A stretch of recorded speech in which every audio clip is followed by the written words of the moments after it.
সংস্কৃত কক্ষাতে সকলকে স্বাগত জানাই। আমি সুরজিৎ রয়। আজকে তোমাদের ব্যাকরণের সামান্য পরিচয়ের দ্বিতীয় পর্ব নিয়ে আজকে আলোচনা করব। প্রথম পর্ব ইতিমধ্যে এর আগে আলোচনা করেছি, তোমরা চাইলে ইউটিউবে গিয়ে দেখতে পারো। আর তোমরা যারা এখনো পর্যন্ত আমাদের হোয়াটসঅ্যাপ গ্রুপে জয়েন করনি, তারা আমার এই ভিডিও ডেসক্রিপশনে হোয়াটসঅ্যাপ গ্রুপের লিঙ্কটা আমি দিয়ে রেখেছি, সেখানে গিয়ে হোয়াটসঅ্যাপ গ্রুপে তোমরা জয়েন করতে পারো।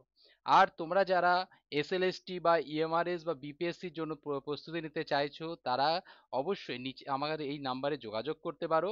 আমাদের কিন্তু এসএলএসটির ব্যাচ শুরু হয়ে গেছে, গ্রুপে নিয়মিত ক্লাস চলছে। প্রতি বৃহস্পতিবার রাত 8:30 থেকে নিয়মিত ক্লাস কিন্তু চলছে। এসএলএসটির ব্যাচ কিন্তু শুরু হয়ে গেছে।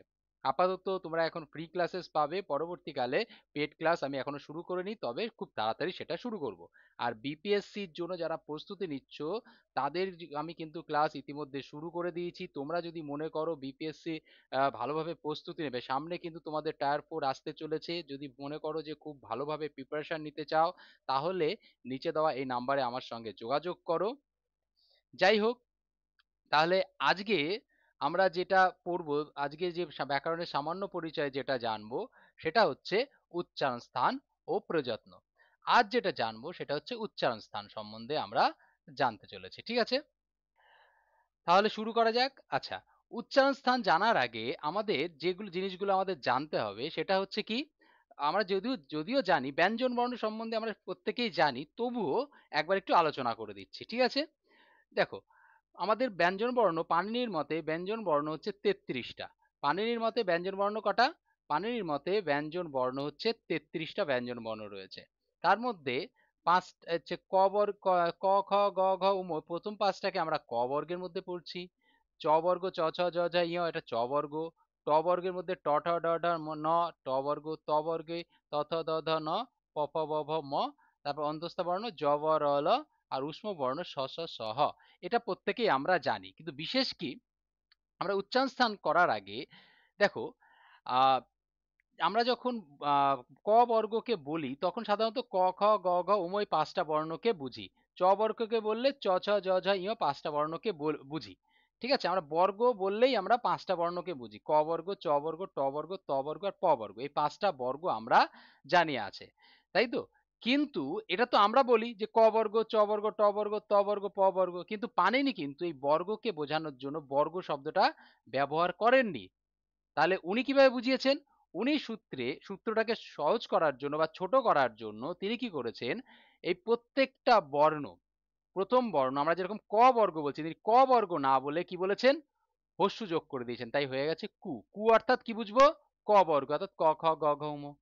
চু, চু অর্থাৎ চ বর্গকে বুঝবো, চ ছ জ ঝ ঞ।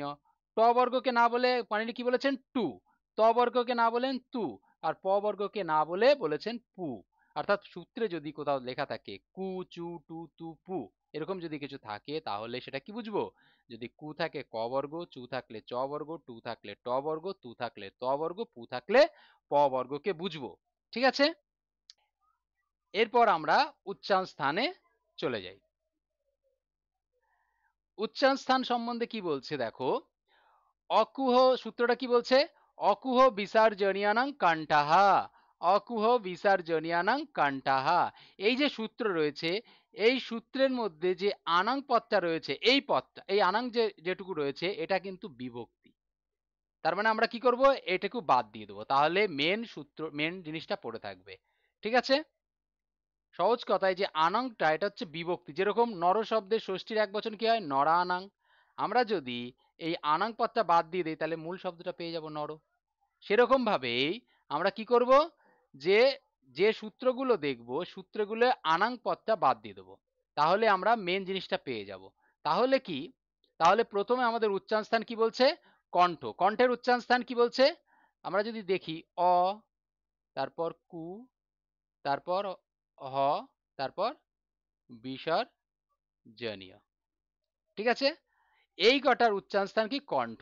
এবার এবার এক এক করে আমরা দেখি। প্রথমে পানির কি বললেন, অ বলেছেন। আমাদের বুঝতে হবে অ মানে কিন্তু পানিনি আকেও বুঝিয়েছেন, অর্থাৎ অ আ দুটো বর্ণই হয়ে গেল। এবার কু মানে কি, আমরা একটু আগেই পড়েছি যে কু মানে কি, কু কথার অর্থ হচ্ছে ক বর্গ, অর্থাৎ ক খ গ ঘ উম। তাহলে কু মানে কি বুঝবো, ক বর্গ, ক, খ, গ, ঘ আর উমো। ঠিক আছে, এই ক বর্গকে বুঝলাম। তারপরে কি থাকছে? হ, আর বিসর্জনীয় মানে হচ্ছে বিসর্গ। তাহলে অ, আ, ক, খ, গ, ঘ, উম, হ আর বিসর্গ, এর উচ্চারণ স্থান হচ্ছে কণ্ঠ। আশা করি বুঝতে পারলে। এখান থেকে কিভাবে প্রশ্ন আসবে? এখান থেকে একটা তুলে দিল, বলে দিল আ, ধরো বললে আয়ের উচ্চারণ স্থান কি, বা ক্ষয়ের উচ্চারণ স্থান কি, বা হ বা বিসর্গের উচ্চারণ স্থান কি, এভাবে কিন্তু প্রশ্ন দিতে পারে। ঠিক আছে, যদি তোমরা সূত্রটা মাথায় রাখো তাহলে অটোমেটিক তোমরা নিজেরাই বুঝতে পারবে যে উচ্চারণ স্থান মানে কণ্ঠের উচ্চারণ স্থান কি। কারণ সহজভাবেই হয়ে যাচ্ছে যে অ মানে কি, অ মানে অ আর আকে বুঝবো। কু মানে কি, ক বর্গকে বুঝবো, অর্থাৎ ক, খ, গ, ঘ, উম এই কটাকে বুঝবো। আর হ মানে হ কে বুঝবো, আর বিসর্জনীয় মানে বিসর্গকে বুঝবো। অর্থাৎ এই কটার উচ্চারণ স্থান হয়ে গেল কণ্ঠ। এরপরে আসছি, কণ্ঠ হয়ে গেল আমাদের। এরপরে আসছি হচ্ছে তালু। এবার তালব্য বর্ণ কোনগুলো, তার জন্য এটা করেছে। আচ্ছা, এখানে একটু বানানটা ভুল আছে, ইচু জাসানাং তালু হবে। যাই হোক, এবার এইখানটা একটু দেখি, এই আনাং পদটা বাদ দিয়ে দেবো, কারণ আমি প্রথমেই বলেছি প্রত্যেকটা সূত্রে আনাং পদটা বাদ দেবো, এটা হচ্ছে কি বিভক্তি। তাহলে যেটা পড়ে থাকছে সেটা এবার লিখি, ই, চু, ইয় আর তালব্য স, এই কটার উচ্চারণ স্থান হচ্ছে তালু। এবার এক এক করে দেখি, হর্ষই, হর্ষই মানে কি, হ্রস্বই, হর্ষই আর দীর্ঘই, এই দুটো বর্ণকে বুঝবো। হ্রস্বই আর দীর্ঘ এই দুটো বর্ণকে বুঝবো। কেন বুঝবো এই বিষয়ে আরেকটা আমি আরেকটা ভিডিও করব, যে বর্ণের ভেদ সম্বন্ধে। এই বর্ণের ভেদ সম্বন্ধে একটা সম্পূর্ণ ভিডিও তোমরা কিছুদিন মধ্যেই পেয়ে যাবে। সেখানে সেই ভিডিওটা দেখলে তোমরা বুঝতে পারবে যে হর্ষই মানেই হচ্ছে দীর্ঘই কেন। যাই হোক, তাহলে হর্ষই বললে পানিনি হর্ষই আর দীর্ঘই দুটো বর্ণকেই বুঝিয়েছেন। তারপরে চু মানে কি, আমরা হস্যু মানেই কি বুঝবো, প্রথম বর্ণের সঙ্গে হস্যু থাকলে মানে বর্গ বুঝবো, অর্থাৎ চ বর্গকে বুঝবো। তাহলে কি আসলো, চ, ছ, জ, ঝ আর ইয়, এই পাঁচটা বর্ণকে। তারপর অন্তর্য আর তালব্য স। তাহলে এই কটা বর্ণের উচ্চারণ স্থান হলো তালু। তাহলে আমরা তালব্য বর্ণ কি কি দেখলাম, হর্ষই, দীর্ঘই, চ, ছ, জ, ঝ, ইয়, ইয় আর তালব্য স, এর উচ্চারণ স্থান হচ্ছে তালু। আশা করি বুঝতে পেরেছো। তাহলে আমাদের কণ্ঠ দেখলাম, তালু দেখলাম। এরপরে যেটা দেখবো সেটা হচ্ছে মূর্ধা। তাহলে মূর্ধার উচ্চারণ স্থান কি, এবার উচ্চারণ স্থানের সূত্রটা কি বলেছেন, ঋতু রসানাং মূর্ধা। এবার এই সূত্রে যাওয়ার আগে আমরা কি কি করব, প্রথমে এই সূত্রের অর্থ বের করার জন্য প্রথমে আনং পদটা বাদ দিয়ে দিলাম। তাহলে পড়ে থাকছে যেটা, সেটা দেখবো কি কি, রি, টু, র আর কি মধ্যাহ্ন স, এর উচ্চারণ স্থান হচ্ছে মূর্ধা। এবার আমরা কি জানি, রি মানে কি, আচ্ছা, রি হচ্ছে হর্ষস্বর, আর রি এর দীর্ঘস্বর যেহেতু ডবল রি, তাই জন্য রি মানে দুটো রিকেই বুঝবো। সেরকম ভাবে যেরকম দেখো, অ হর্ষস্বর, অ এর দীর্ঘস্বর আ, হর্ষই, হর্ষের অশ্বস্বর, আর দীর্ঘস্বর হচ্ছে হর্ষই। ঠিক আছে, হস্যু, হস্যু বুঝলে হস্যুর দীর্ঘস্বর হচ্ছে দীর্ঘ, তাই হস্যু বললে দীর্ঘকেও বুঝবো। আর রি বললে রি এর দীর্ঘস্বর ডবল রিকে বুঝবো। আর লি বললে শুধুমাত্র লিকেই বুঝবো, অন্য কিছুকে বুঝবো না, কারণ লি এর দীর্ঘস্বর হয় না। ঠিক আছে, তার মানে শুধুমাত্র এই কটারই।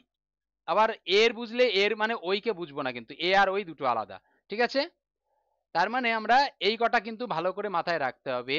পানিনি যখন অ বলবে তখন আকেও বুঝবো, হর্ষই বলে দীর্ঘকেও বুঝবো, হস্যু বললে দীর্ঘকেও বুঝবো, আর রি বললে ডবল রিকেও বুঝবো। ঠিক আছে, তাহলে আহ তাহলে এখানে দেখো, এখানে রি বলেছে, তাহলে রি আর ডবল রিকে বুঝবো, তাই তো, রি আর ডবল রি। আর টু মানে কি, আমরা একটু আগে দেখেছি, টু মানে ট বর্গ, ট, ঠ, ড, ঢ আর মধ্যাহ্ন, আর র আর মধ্যাহ্ন স, এই আটটা বর্ণ, এই নটা বর্ণের উচ্চারণ স্থান হচ্ছে মূর্ধা। তাহলে আমরা কণ্ঠ, তালু, মূর্ধা এই তিনটে বর্ণই দেখলাম। এরপরে দেখবো হচ্ছে দন্ত বর্ণ।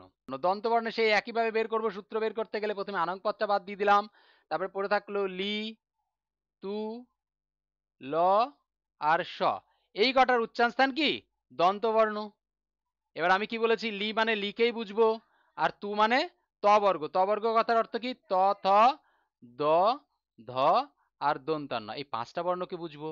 আর ল আর স, অর্থাৎ লি, ত, থ, দ, ধ, দন্তান্ন, ল আর স, এই কটা, এই আটটা বর্ণের উচ্চারণ স্থান হচ্ছে দন্ত। আশা করি বুঝতে পারলে।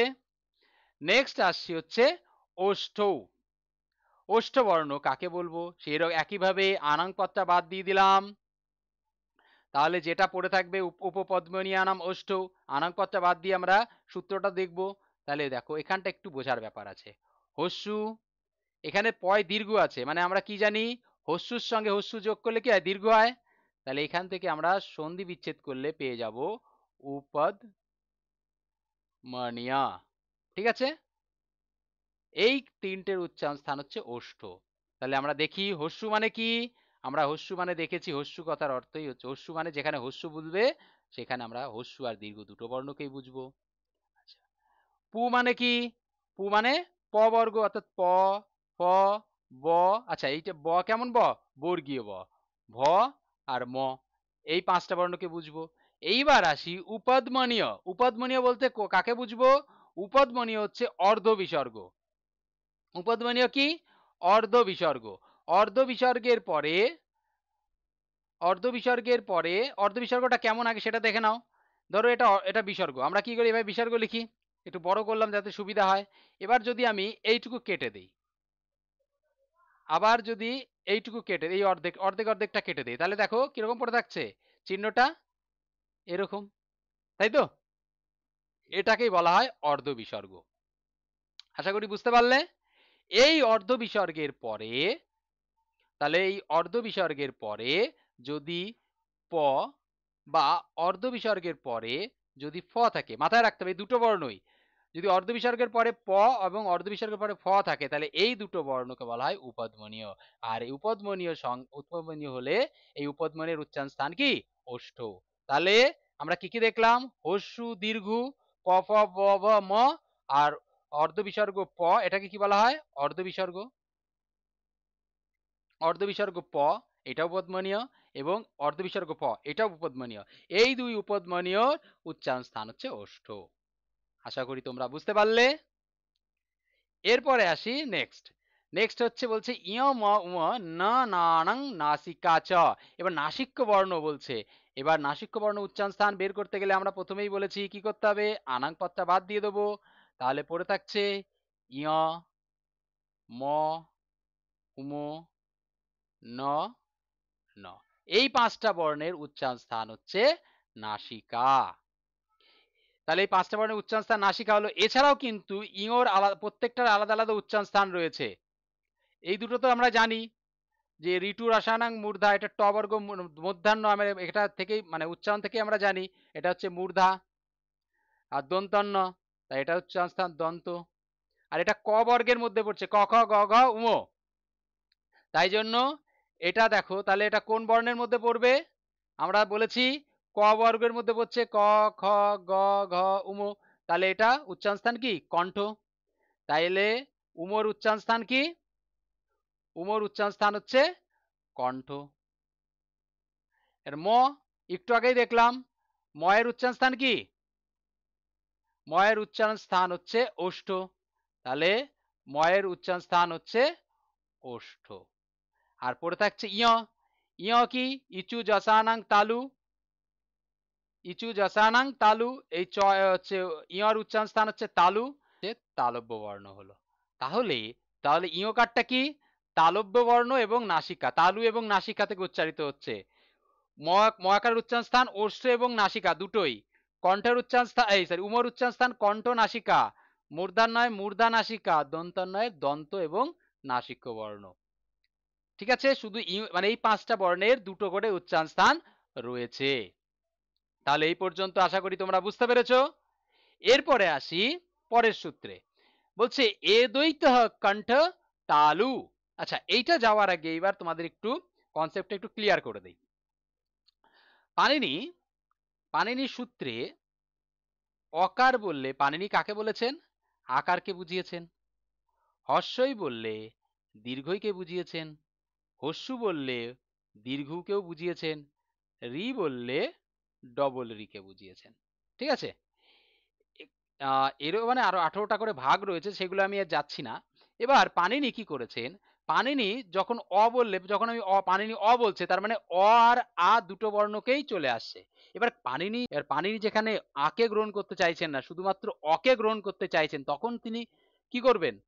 কারণ আমরা জানি সূত্রে যখনই অ থাকবে তখন আমরা কি বুঝবো? আকেও ধরে ফেলবো। এবার এখানে একটা সমস্যা হয়ে গেল। এই জন্য পানিনি যখন কোনো স্বরবর্ণকে শুধুমাত্র সেই স্বরবর্ণকেই বোঝাতে চাইছেন, যে যেরকম ধরো মনে করো অকেই বোঝাতে চাইছেন আর অন্য কোনো বর্ণকে বোঝাতে চাইছেন না, তখন কি করেছেন? অ এর পরে একটা তকে বসিয়ে দিয়েছেন। কাকে বসিয়েছেন? একটা তকে বসিয়ে দিয়েছেন। তাহলে অ এর পরে, বা ধরো হস্যইকে বোঝাতে চাইছেন, তাহলে হস্যের পরে তকে বসিয়ে দিয়েছেন। ধরো হস্যুকে বোঝাতে চাইছেন শুধুমাত্র, মানে যখন পানিনি হস্যু বলবেন তখন হস্যু আর দীর্ঘ এই দুটো বর্ণকেই বুঝবো। আর যখন পানিনি হস্যুর সঙ্গে তকে বলবে তখন শুধুমাত্র হস্যুকেই বুঝবো। আশা করি তোমরা বুঝতে পারলে। পানিনি যখন অকে বলবেন তখন আমরা দুটোকেই বুঝবো, অ আ। আর যখন অ এর পরে ত থাকবে তখন শুধুমাত্র অকে বুঝবো, তখন আর আকে বুঝবো না। এটুকু তাহলে ক্লিয়ার হলো। এবার এটা কেন বললাম এখনই তোমরা বুঝতে পারবে। আগে এটুকু মুছে নেই। আচ্ছা, তোমাদের যদি কোথাও বুঝতে অসুবিধা হয় অবশ্যই কিন্তু কমেন্ট করে জানাবে। আর অনলাইন ক্লাস প্রতি সোমবার আমি ইউটিউবের মাধ্যমে নিয়ে থাকি, তার জন্য তোমরা হোয়াটসঅ্যাপ গ্রুপে জয়েন করতে পারো। সেখানে আমি গ্রুপের এই লিঙ্কটা দিয়ে থাকি। আর প্রতি বৃহস্পতিবার গুগল মিটে এসএলএসটির ফ্রি ক্লাসেস সেগুলো হয়ে থাকে, সেটা যদি জয়েন করতে চাও সেই গুগল মিটের লিঙ্কও কিন্তু আমি হোয়াটসঅ্যাপ গ্রুপে দিয়ে থাকি। ঠিক আছে? আর এই হোয়াটসঅ্যাপ গ্রুপের লিঙ্কটা কোথায় পাবে? যদি হোয়াটসঅ্যাপ গ্রুপে জয়েন করতে চাও তাহলে আমাদের এই ভিডিও ডেসক্রিপশনে যাও, সেখানে গিয়ে হোয়াটসঅ্যাপ গ্রুপের লিঙ্ক পাবে, সেই লিঙ্ক থেকেই তোমরা হোয়াটসঅ্যাপ গ্রুপে জয়েন করতে পারবে। যাই হোক, দেখো তাহলে কণ্ঠ তালুর উচ্চারণ স্থান বলছে এদৈত কণ্ঠ তালু। এবার এবার এটাকে ভাঙলে আমরা কি পাবো? দেখো, এত প্লাস কি পরে থাকছে? ওই তাহা। ঠিক আছে? এটাকে সন্ধি করলে কি হয়? একটা সহজ ভাবে বলি, বাক প্লাস ঈশ। এইখান থেকে তোমরা বুঝতে পারবে সন্ধির নিয়মটা। তাহলে কি লিখি সাধারণত? বাগি সাহা। তাই তো? কটা কি হয়ে গেল? তৃতীয় বর্ণ। ক এর উচ্চারণ স্থান ক, খ, গ, ঘ আর লিখলাম না। যাই হোক, দেখো ক ছিল, পরে স্বরবর্ণ থাকার জন্য তৃতীয় বর্ণ হয়ে গেল। অর্থাৎ যখন সন্ধি করব তখন এই তৃতীয় বর্ণটা প্রথম বর্ণে হয়ে যাবে। ঠিক আছে? সেরকম ভাবেই দেখো ত, থ, দ। এখানে দেখো পরে স্বরবর্ণ আছে, তাহলে তটা কিসে বর্ণ হয়ে যাবে? দতে রূপান্তরিত হয়ে। তাই দতে রূপান্তরিত হয়ে ঐকার যোগ হয়ে এ দ্বৈত হলো। তাই জন্য দটা কি হয়ে গেছে? প্রথম বর্ণ হয়ে ত হয়ে গেল। আশা করি বুঝতে পেরেছো। এবার দেখো এখান থেকেই তোমরা বুঝতে পারবে যে কি, একটু আগেই বললাম পানিনি যার সঙ্গে ত ব্যবহার করেছেন সেই বর্ণটাকেই বুঝবো। তার মানে এখানে কার সঙ্গে ত ব্যবহার করেছেন? এর সঙ্গে, তার মানে এ কে বুঝবো। আবার এখানে ত ব্যবহার করেছেন কার সঙ্গে? ও এর সঙ্গে, তার মানে আমরা ওইকেই বুঝবো। তার মানে এ আর ওই এই দুটো বর্ণের উচ্চারণ স্থান হয়ে গেল কণ্ঠ তালু। তাহলে এ ও এর উচ্চারণ স্থান কি? কণ্ঠ তালু। সেরকম ভাবে পরেরটা দেখো, ওদৌত কণ্ঠ অষ্টম। তাহলে আবার কি হয়ে গেল? দটা ততে রূপান্তরিত হয়ে গেল। আর পরে থাকছে ঔ, ঔ তহ। তাহলে বলছে ঔ তহ, ঔ তহ মানে কি? তটা তো বাদ চলে যাবে নাকি?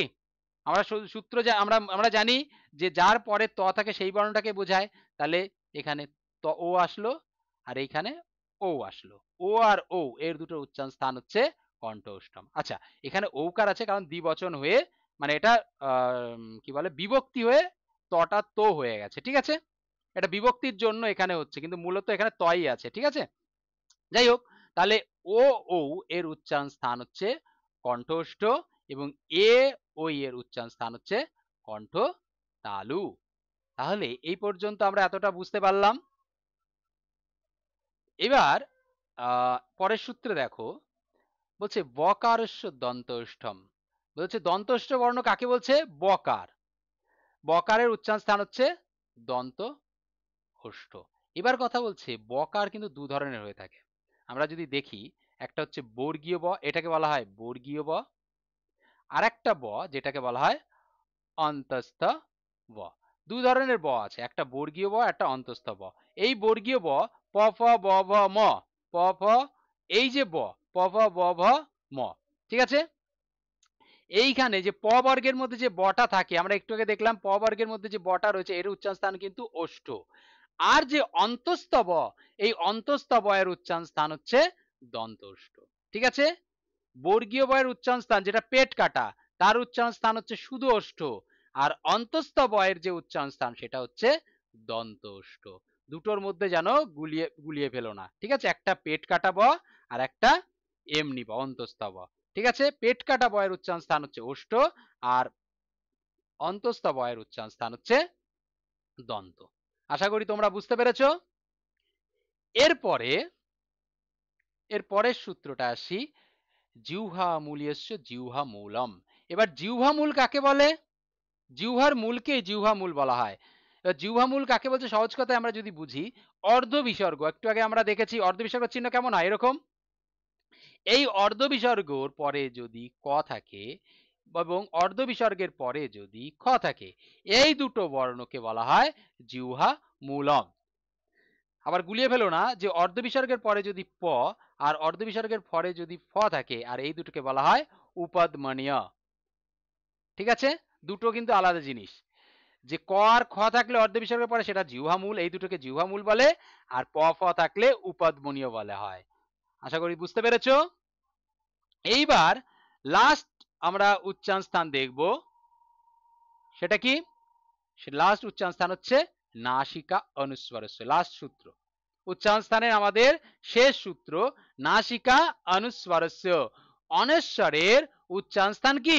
নাসিকা। এই হলো টোটাল 11টা সূত্র। আশা করি তোমরা বুঝতে পেরেছো। এবার টোটাল সূত্রটাকে একবারে দেখে নাও একটু। প্রথম বলছে অকুয় বিসর্জনীয়ানাং কণ্ঠঃ, তার মানে কি? অ আ ক বর্গ, এখানে কু আছে মানে কি ক বর্গ, ক খ গ ঘ উম, হ আর বিসর্গ এর উচ্চারণ স্থান কণ্ঠ, ঠিক আছে? ইচু জাসানাং তালু, এর উচ্চারণ তাল, এইগুলোর উচ্চারণ স্থান তালু। কি কি? হস্যই আছে, হস্যই মানে হস্যই দীর্ঘই, চু মানে কি চ বর্গ, চ ছ জ জ ঞ, য় আর তালবস্য আছে। তারপরে ঋতু রাসানাং মূর্ধা, আবার সেই রি মানে ডবল রি, ট বর্গ ট ট ড ড ন, র আর স এরগুলোর উচ্চারণ স্থান হচ্ছে মূর্ধা। লিতুল আসানাং দন্তাহা। তাহলে তোমরা এইভাবে যদি প্রত্যেকটা টোটাল 11টা সূত্র এখানে করে দেওয়া আছে, তোমরা চাইলে একটা স্ক্রিনশট নিয়ে নিতে পারো, তাহলে সহজেই তোমরা একবারে বুঝতে পারবে যে কোনটার উচ্চারণ স্থান কি রয়েছে, ঠিক আছে? তাহলে আমি আর বললাম না। দেখো এখানটা একটা জিনিস ধরিয়ে দিই, এই দেখো বটা, বর্গীয় ব, প ফ ব ব ম, এর উচ্চারণ স্থান কি? ওষ্ঠ, ঠিক আছে? আচ্ছা এই জায়গাটা একটু ভুল আছে, প আর ফ হবে, এখানটা ভুল আছে। আর আর বকারস্য দন্তষ্টম, এটা অন্তস্তব, এটাও ভুল আছে, র হয়ে গেছে, এটা ব হবে। হ্যাঁ, বয়ের উচ্চারণ স্থান কি? দন্তষ্ট। এইগুলো একটু মাথায় রাখবে। আশা করি তোমরা বুঝতে পেরেছো। তাহলে টোটাল 11টা উচ্চারণ স্থান সম্বন্ধে আমরা আজকে আলোচনা করলাম। এর পরের ভিডিওতে আমরা প্রযত্ন বিষয়ে আলোচনা করব। আর ভিডিওটা কেমন লাগলো অবশ্যই কমেন্ট করে জানাও।